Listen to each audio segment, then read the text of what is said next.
দরজা কইরা বন্ধ লয়রে ফুলের গন্ধ নয় দরজা কইরা বন্ধ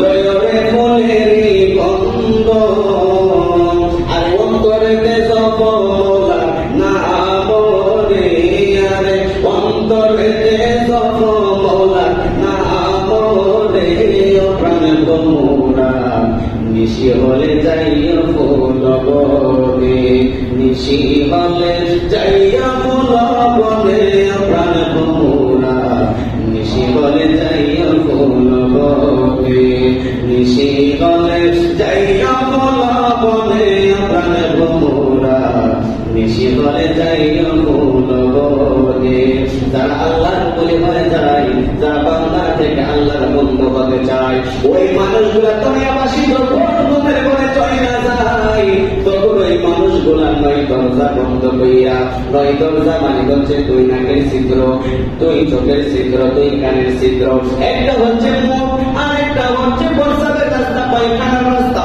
এই নয়টা রাস্তা তার রং কইরা দিয়া তার মানে উজু অবস্থায় তার চাই নামাজের মধ্যে মুসল্লার মধ্যে বসে যায় রাত্র যখন গভীর হয়ে যায় বলি আল্লাহর বলিরা নিশি হলে যাইয়া ফুল বনে নিশি যখন হয় তখন আল্লাহর বলিরা আল্লাহর সাথে প্রেমের কানেকশন লাগায়া দেয়।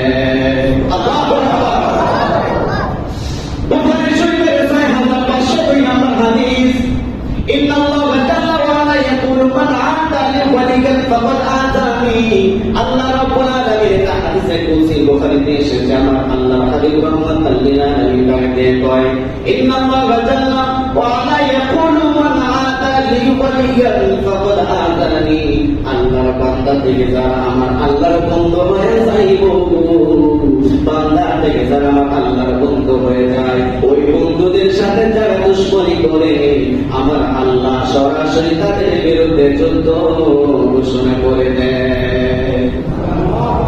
সুবহানাল্লাহ বলেন না? তাদের বিরুদ্ধে আল্লাহর ওলিদের বিরুদ্ধে যদি আপনি লেগে যান তাহলে আমার আল্লাহ যুদ্ধ ঘোষণা করে আপনার বিরুদ্ধে তাহলে আল্লাহর ওলিদের বিরোধিতা করা যাবে? সালাম করে করা যাবে? যারা করতেছে তারা করতে থাকো হিসাব হবে তার হাসরে ঠিক কিনা বলেন?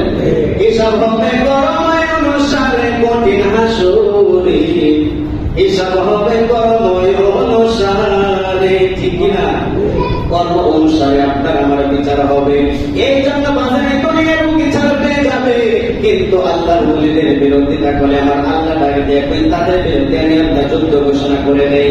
এবার আপনাদের কাছে আমি প্রশ্ন করব যেই ব্যক্তি আল্লাহর বিরুদ্ধে আল্লাহর ওলিদের বিরুদ্ধে কথা কয় ওলি আল্লাহর মাজারের বিরুদ্ধে কথা কয় আপনি ওই ব্যক্তি যে ওই ব্যক্তির ব্যাপারে আমার আল্লাহ যুদ্ধ ঘোষণা করে আমি জানতে চাই আল্লাহর সাথে যুদ্ধ করি না এমন পালোয়ান এই পৃথিবীর জমিনে আসেনি? আছে? আছে? আল্লাহর সাথে যুদ্ধ করে না এমন কোন পালোয়ান নাই যে ব্যক্তি সারা পৃথিবী শাসন করতে নমরুদ তেও তো পারে নাই ঠিক কিনা বলেন না?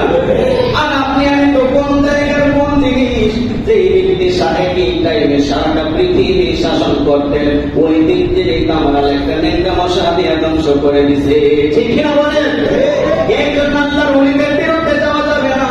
যখন আল্লাহর ওলিদের বিরুদ্ধে যাবেন আল্লাহ আপনার বিরুদ্ধে চলে যাবে। এই জন্য বাবার হাদিসটা শেষ হয় নাই। আমার আল্লাহ প্রথমে বলতেছেন বান্দা থেকে যারা বন্ধ হয় তাদের বিরুদ্ধে কথা বলে আমি আল্লাহ যুদ্ধ ঘোষণা করে দেই। এরপরে বলতেছেন মান আতা লি ওয়ালিয়্যিন ফাকাদ আতানি ওয়া মা তাকাররাবা ইলাইয়া আবদি বিশাইইন আহাব্বা ইলাইয়া মিম্মা তারাকতু আলাইহি ওয়া মা ইয়াযালু ইয়াতাকাররাবু ইলাইয়া বিন নাওয়াফিল জবান খুলে সুবহানাল্লাহ বলা যাবে না। আমার আল্লাহ রাব্বুল আলামিন হাবিব বলেন বিন নাওয়াফিল এই যে নফলের কথা এসেছে যে ব্যক্তি ফরজের পাশাপাশি নফল ইবাদত শুরু করে দেয় আমার আল্লাহ রাব্বুল আলামিন তাকে কয় হাবিব ও বন্ধু আমার বান্দারা যারা ফরজের পাশাপাশি নফল ইবাদত শুরু করে দেয় ইখলাসের সাথে খুলুসিয়তের সাথে আদবের সাথে যারা ফরজ ইবাদতের পাশাপাশি ফরজ ইবাদত মানে কি ফরজ ইবাদত আপনি যে ফরজগুলো আছে আপনি নামাজ পড়তে পারেন আপনি আপনি রোজা ধরতে পারেন, আপনি যাকাত ধরতে পারেন, আপনি কালিমা হজ যাকাত করতে পারেন। যখন যাকাত দেওয়া খরচ হবে তখন যাকাত দিবেন, যখন রোজা রাখার সময় হবে রোজা রাখবেন। বিশেষ করে যখন নামাজের সময় হবে ফরজের পাশাপাশি নফল ইবাদত যারা করবি, আমার আল্লাহ রাব্বুল আলামিন তাকে কয় কোন বান্দা বান্দি যদি নফলের পাশাপাশি ফরজের পাশাপাশি নফল ইবাদত করে শুরু করে দেয়, নফল ইবাদত করতে করতে করতে করতে এমন একটা পর্যায়ে আমি এবং আমার বান্দার মধ্যে অবস্থা হয়ে যায়, আল্লাহু আকবার, বান্দা এবং রব খালেক এবং মাখলুকের সাথে এমন একটা সম্পর্ক হয়ে যায়, তখন ওই বান্দার সাধারণ বান্দা থাকে না, ওই বান্দার সাধারণ বান্দা থাকে না, ওই বান্দাকে ওই বান্দার সাধারণ বান্দা থাকে না। বিন্নাওয়াবিল হাত্তা উহিব্বাহু, ওই বান্দাকে আমি আল্লাহ ভালোবাসতে থাকি। ফরজের পাশাপাশি নফল ইবাদত যখন শুরু করে দেয়, এমন একটা পর্যায়ে চলে আসে ওই বান্দাকে আমি আল্লাহ ভালোবাসতে থাকি।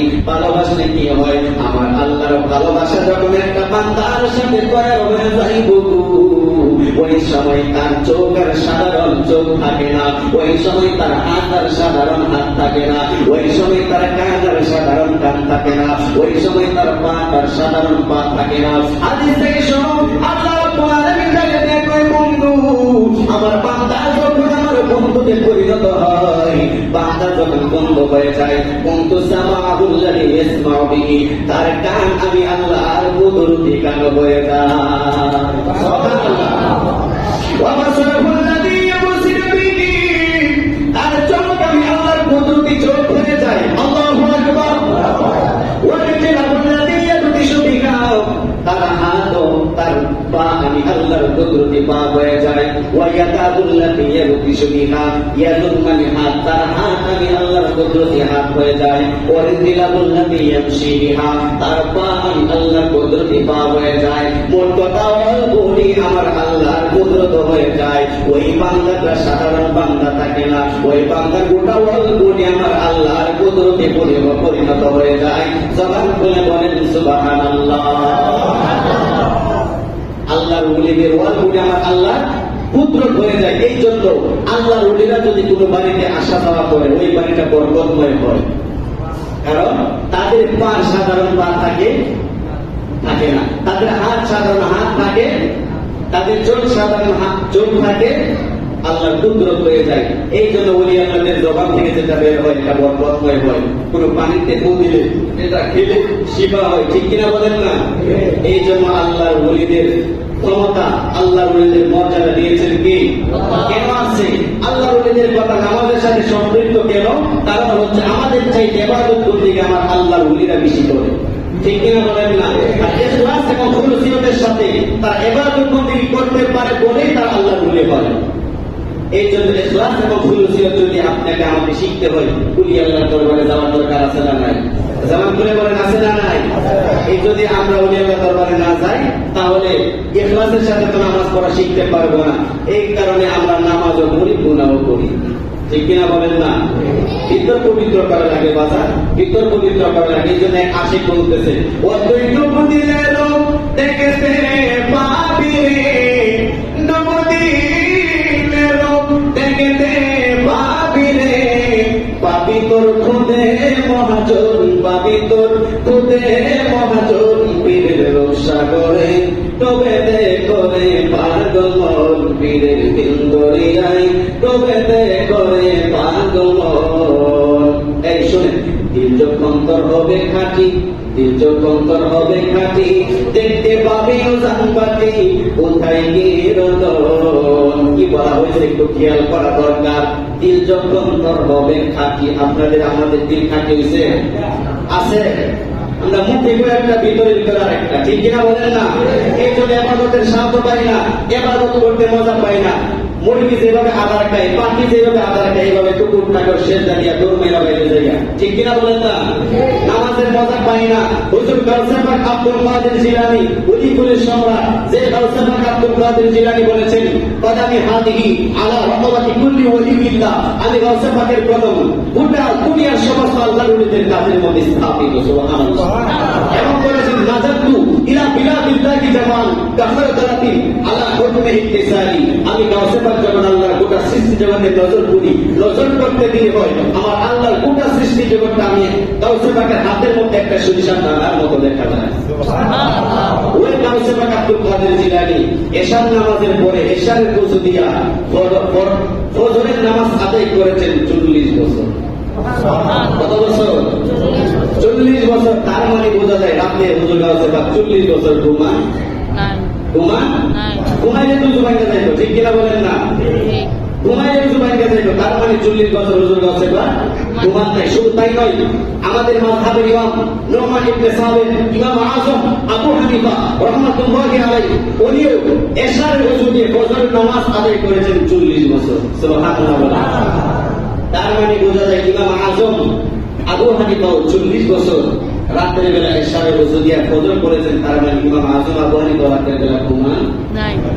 আর আমরা ঘুমায়া ওলিয়ার বিরোধিতা করি। আল্লাহর ওলিরা রাত থেকে আল্লাহর ইবাদত বন্দেগী করে, আর আমরা ঘুমায়া আল্লাহর ওলিদের বিরোধিতা করি। তাহলে আমাদের ধ্বংস আছে না নাই? আছে না নাই? আল্লাহর ওলিদের দরবারে যাওয়া লাগবে ইখলাস এবং খুলুসিয়ত শিখার জন্য। এই ইখলাস এবং